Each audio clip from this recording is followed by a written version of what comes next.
We've been learning a lot over the past 3 months or a little more about how God works in our wilderness experiences. And as it seems that our wilderness is continuing, it's a good thing. I'm very thankful that He has still more to teach us. Have you ever noticed how after some of our greatest wilderness experiences come right after times of great triumph in our lives? It seems like it's such a short span of time from the mountaintop experience to the valley of depression. And for many people, that just seems to be how life is. Now, I wouldn't call the beginning of this year a mountaintop experience. There was a lot going on.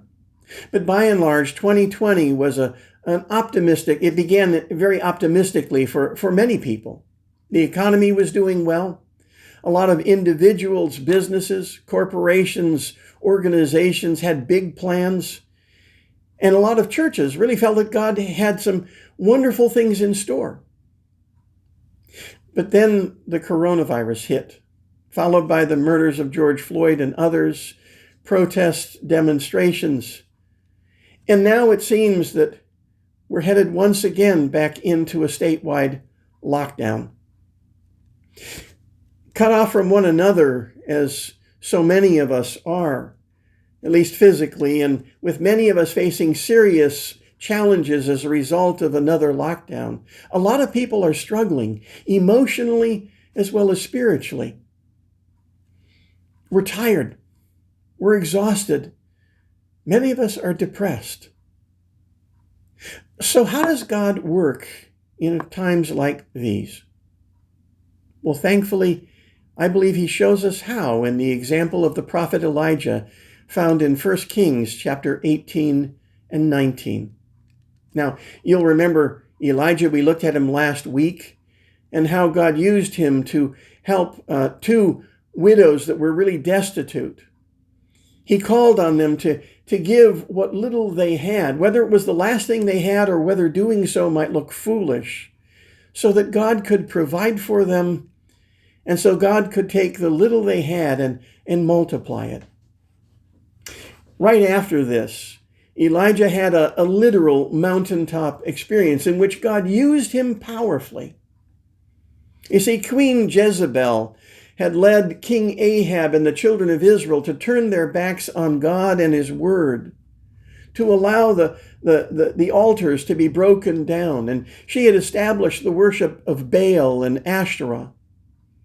In addition, she had gone a step further and had God's prophets put to death by the sword. But God had raised up Elijah to stand against them. He prophesied that God would bring about a 3-year drought as a punishment for their idolatry. And it came about just as He said.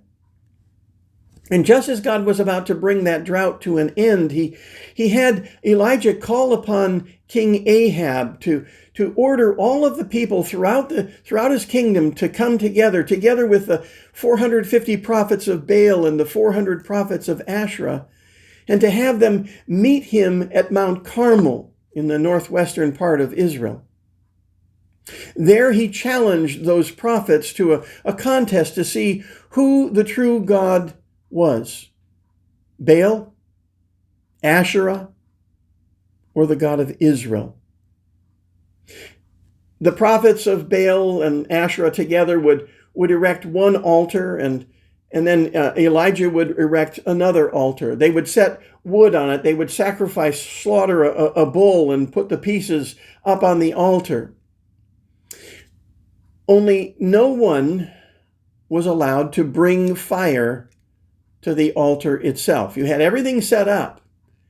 And then the instruction was this: each one was to call on their God to bring down fire on the altar and consume the sacrifice. And the one who did so would be considered the God who was real. Now, Elijah went ahead and let the prophets of Baal go first. He says, you got the most people, so you go ahead, set it up. And they did, and they then began to call on Baal, and they called on Baal from morning until almost the evening.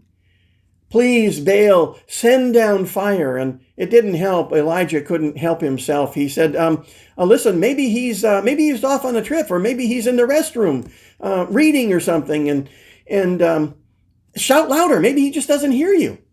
So they shouted louder, and they even cut themselves with their swords and their spears, and the blood was flowing down. They were really showing Baal how sincere they were. Only no fire came. Then Elijah set up his own altar. Actually, the old altar that had been there, took 12 stones and put them together, and he set up his offering, but he made it even more difficult for himself. After he built the altar and he set everything up, he dug a trench around that was quite a deep trench. And then he had people go and get several jars, and 3 times he had them take those large jars and douse both the wood and the ox, the bull that was there, the slaughtered parts of the bull that was there, and douse it all until the water flowed down and everything was thoroughly soaked. Not the greatest picture for starting a fire. In fact, it actually even filled the trench with water.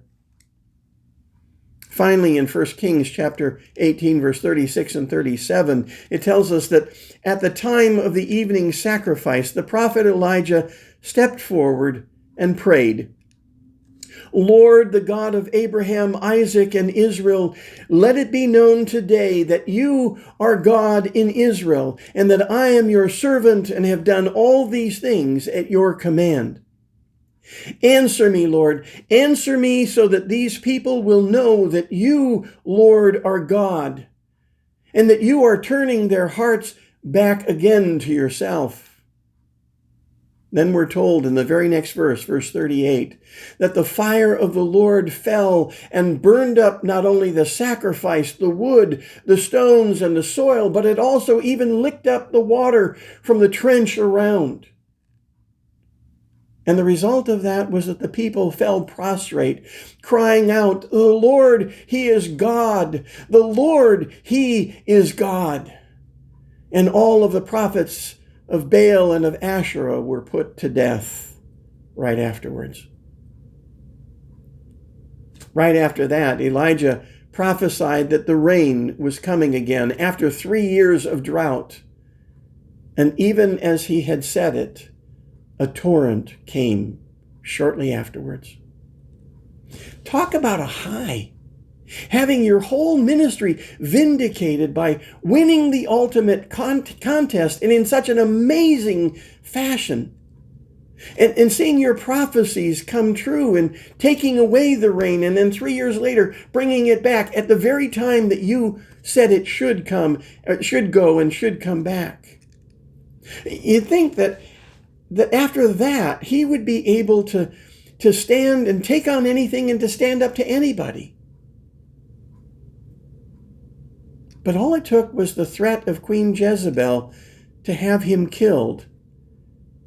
And Elijah took off running for his life. First running 170 miles plus a day's journey into the wilderness, where he finally dropped exhausted and in despair under a tree. And then later traveling another 40 days further into the wilderness. Talk about trying to get away. At his first stop under the tree, 1 Kings chapter 19, verses 4 and 5 tells us that he prayed this. He prayed that he might die. I've had enough, Lord. Take my life. I am no better than any of my ancestors. And then we're told he laid down and fell asleep. So how did God respond to that great demonstration of faith? We're told in the next few verses that God sent an angel to wake him up, to give him something to eat, and to let him go back and get some more sleep. You see, the fact is, as Psalm 103, verse 14 puts it, God who made us knows how we are formed. He knows how we're put together. He remembers that we're made of dust. Instead of giving Elijah a lecture or telling him just to suck it up, be a man, he meets Elijah where he is at that moment. He knows he's exhausted, physically, emotionally, spiritually. So he ministers to him at the point of his greatest need, giving him rest and also nutritional sustenance. He doesn't even say anything else except, "Here, Elijah, get up and eat. Go on back to bed." And he must have somehow supernaturally strengthened Elijah, through those 2 meals. Because in chapter 19, verse 8, it tells us that food, those 2 meals, were enough to sustain him for 40 days and 40 nights of wandering in the wilderness, until he finally came to Mount Horeb, which is called the mountain of God in verse 8. Mount Horeb is located in the far southern part of the Sinai Peninsula. Now, the actual journey from Beersheba down to Mount Horeb, if you went straight, really only took 10 days. But so defeated was Elijah that, like the children of Israel, he ended up wandering around for quite a bit. And that's, I guess, not really unusual for someone who's physically and emotionally depleted. Doesn't tell us what he did, but he just wandered for 40 days and finally came to Mount Horeb. And again, when he came to that mountain, he found a cave and went in and fell asleep. And how does God respond when he wakes up? He simply asks him this question: "What are you doing here, Elijah?"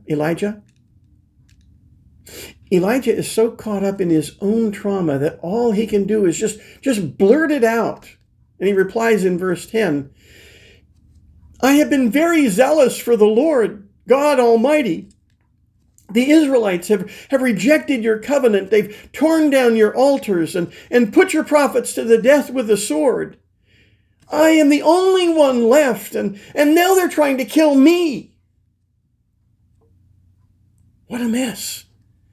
Like so many of us who are frazzled and fearful, he has a hard time keeping the facts straight.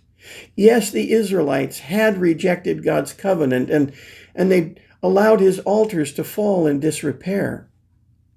But it was Queen Jezebel, one person, powerful as she was in terms of earthly power, who had all those prophets killed, and we'll discover soon didn't kill all of them, because Elijah was not the only one left. And she was the only one who had threatened his life. Why do I say that? Because when we're depressed, when we're struggling, it's so easy to end up with tunnel vision, letting the words and actions of one person, whether it be the governor or the president or somebody else whom we've allowed to take on a larger-than-life place in our own lives, make it seem like everybody is against me. Only I am left. That's where Elijah was.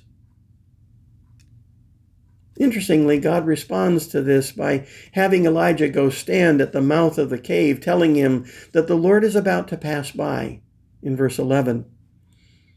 And what follows is a whole lot of huge, awe-inspiring special effects. I mean, if this were a movie, this would bring out everything that we could put at it.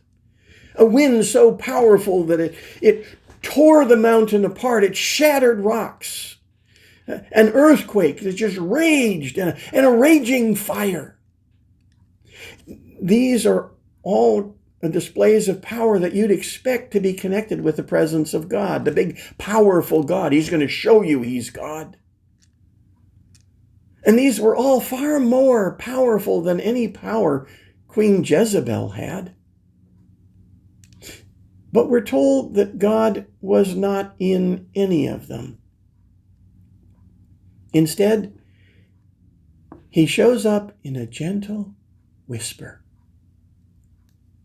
For you see, even the gentle whisper of God is far more powerful than any power that could ever come against us. Having shown Elijah all of this, God asks him the same question that he asked earlier. What are you doing here, Elijah? But Elijah was so burned out. All of these things had no impact on him. And he answers with the exact same speech that he'd given before. I have been very zealous for the Lord God Almighty. And the Israelites have rejected your covenant. They've torn down your altar and they've put your prophets to death with the sword. I am the only one left, and now they're trying to kill me. Rather than chewing Elijah out or giving up on him, I give up. God lets him know, hey, listen, Elijah, I realize you're burned out, but I'm not done with you yet. I still have a purpose for you. I still have something for you to do. Oh, and by the way, Elijah, there are actually 7,000 others like yourself who haven't bowed the knee to Baal. You're not the only one.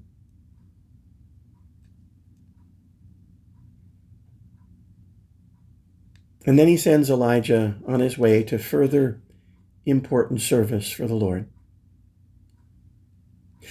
Are you tired, worn out, even exhausted, depressed, or depleted by all of the things we've been going through in the last 4 months?